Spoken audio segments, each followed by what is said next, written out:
Florida is home to an array of animals, some of which are deadly and some, like these pelicans, are not. The more risky beasts include alligators and bull sharks, but species that should not be there include enormous snakes and man-eater reptiles, as well as wild hogs with an intriguing history. So, let's delve into the history of a trio of troublesome invaders. Being a subtropical climate with plenty of sunshine and plenty of rainfall, Florida is teeming with wildlife. As you land at Miami International Airport, there are a number of signs with a mixture of warnings and pleas not to import agricultural produce that could take root in Florida and damage the ecosystem. Those signs refer mainly to plants, which I'm sure are a major concern, but they are not capable of attacking and consuming people. Animals, plants and fish are abundant on land, in the sea, and in the enormous flooded grasslands known as the Everglades, the largest subtropical wilderness in the United States. And it is in the last environment on that list that at least two terrifying reptilian invaders dwell. First, let's look at a serpentine interloper that poses a considerable threat to the delicate swampland ecosystem, the Burmese python. As its name suggests, the Burmese python does not originate here. The invasive species that can grow to lengths of up to 22 feet poses a considerable challenge, particularly in the Everglades. These large constrictor snakes, native to Southeast Asia, were introduced to the region primarily through the exotic pet trade. When pet owners released them into the wild, the pythons adapted well to the warm, swampy environment of the Everglades. This is a verifiable version of the urban myth of New York sewer crocodiles. Burmese pythons have a significant ecological impact on Florida's native wildlife. They are apex predators and prey on a wide range of animals, including mammals, birds and reptiles. This has led to drastic reductions in the populations of some native species, such as raccoons, rabbits and certain bird species. The reduction of these populations disrupts the ecosystem balance and can have cascading effects on other species and the overall health of the Everglades. Management efforts have seen python hunts taking place, as well as awareness campaigns warning the public not to release exotic pets into the wild. The primary challenges in controlling the Burmese python arise from difficulty in finding the camouflaged creatures in the vast and inaccessible Everglades and their high reproductive rate.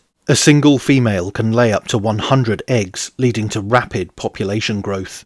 The deadliest invasive species in Florida, however, is undoubtedly the Nile crocodile. A certified man-eater, the 20-foot reptiles that are native to sub-Saharan Africa have been found in small numbers in Florida, raising fears among wildlife experts. Although only a few individuals have been confirmed, their presence is a danger to people and threatens the Everglades habitat.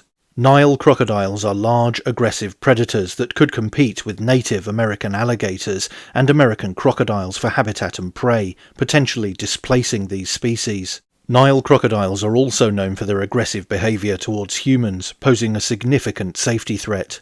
Their potential establishment in Florida could lead to increased deadly human-crocodile encounters.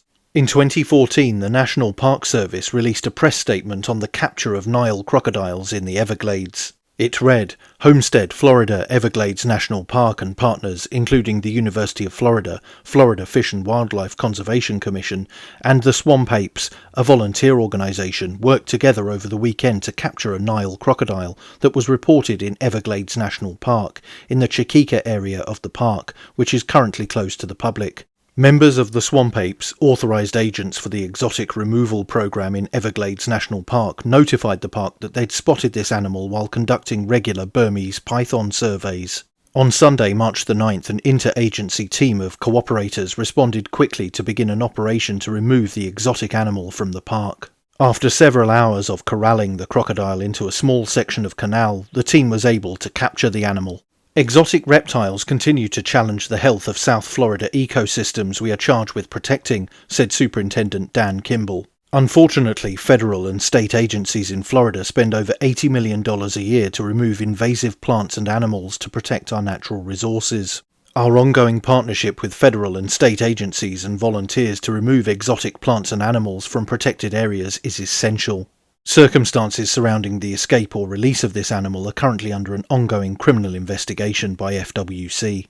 This crocodile is a juvenile and not yet of breeding age, with a total length of approximately 5.5 feet and weight of 37.4 pounds.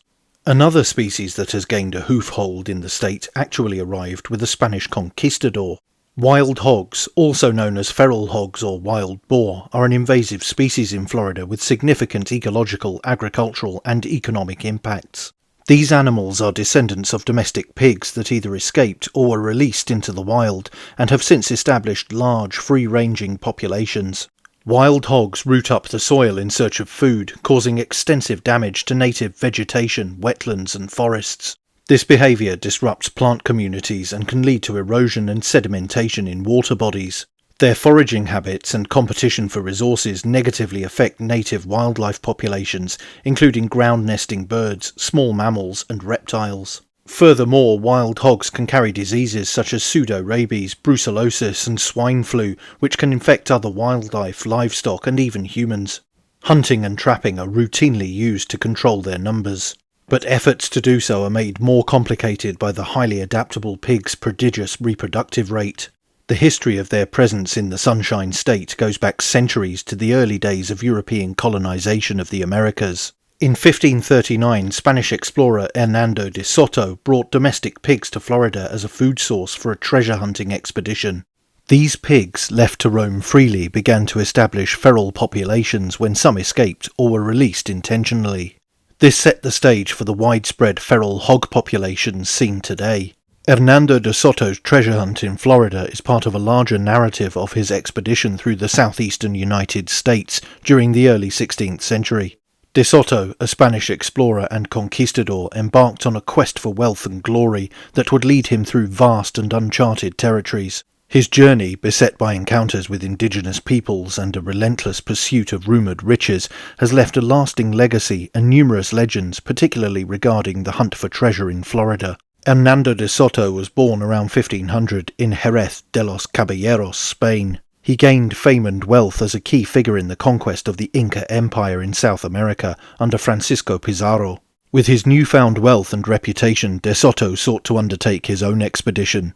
In 1538 he was granted permission by King Charles I of Spain to explore and colonize La Florida, a term that then referred to a large and undefined region of North America. De Soto landed on the west coast of Florida near present-day Bradenton in May 1539. His expedition included over 600 men, horses, livestock and supplies. De Soto's goal was to find gold and other riches, similar to the treasures discovered in Mexico and Peru. The expedition was driven by tales of wealth held by native tribes in the interior of the continent.